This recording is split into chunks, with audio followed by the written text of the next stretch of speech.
तर गाईज तुम्ही पाहू शकता, आज आपली सुरुवात झाली टिप्पूच्या मांजरीपासून. आपण गेलो होतो टिप्पूला बोलवायला आणि आपल्याला भेटली टिप्पूची मांजर. खूप गरीब मांजर आहे. त्याला आपण हातवेत लावला आणि परत तिकडून एक छोटं कुत्र्याचं पिल्लू आलं. ते विचार खूप भारी होतं. त्याने आपल्याला शेक हँड वगैरे केलं. त्याला पण आपण हात वगैरे लावला. बिचारा बघा कसं करत आहे. आणि मग आपलं हे दुसरं, हा पण प्राणीचे गाईच, पण हा माणूस आहे. हा माणसातला प्राणी आहे आणि मी पण माणसातलाच प्राणी आहे. आम्ही दोघं पण चाललो आहे. आता टिप्पू आला नाही म्हणून आम्ही दोघं चाललो होतो आणि काही समजत नव्हतं आम्हाला. त्याच्यामुळं आम्ही चाललो आहे एक दोन करत आणि काहीतरी जोक झाला. मग आम्ही दोघं हसत होतो. तर दादू जरा सायन्सचं बोलायला लागला. तर दादाला म्हटलं, दादा नको रे, सायन्स नको आता. सायन्स बाद झालं, 10वीला सोडलं सायन्स नको म्हणून. आज काय समजत नव्हतं.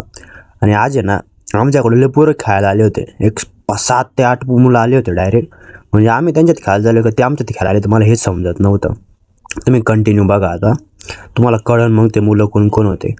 म्हणजे आम्हीच घाबरून गेलो होतो नेमकं काय करावं. पाहू शकता तुम्ही, आत्ता इथे 2-3 दिसत आहेत तुम्हाला बघा. 1 2 3 4 आणि आणखीन 2-3 जण आहे ते जरा मागं लपलेले.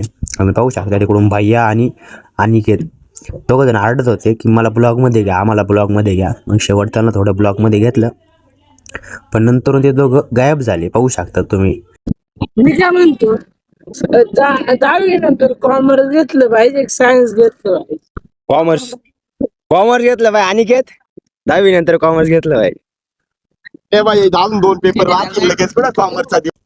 तर मग अनिकेतला काही समजलं नाही. त्याच्यामुळे अनिकेतने जरा दादूशी चर्चा केली आणि आपले पोरं आहे आपल्या पृथ्वी अकॅडमीमध्ये सामील झालेले.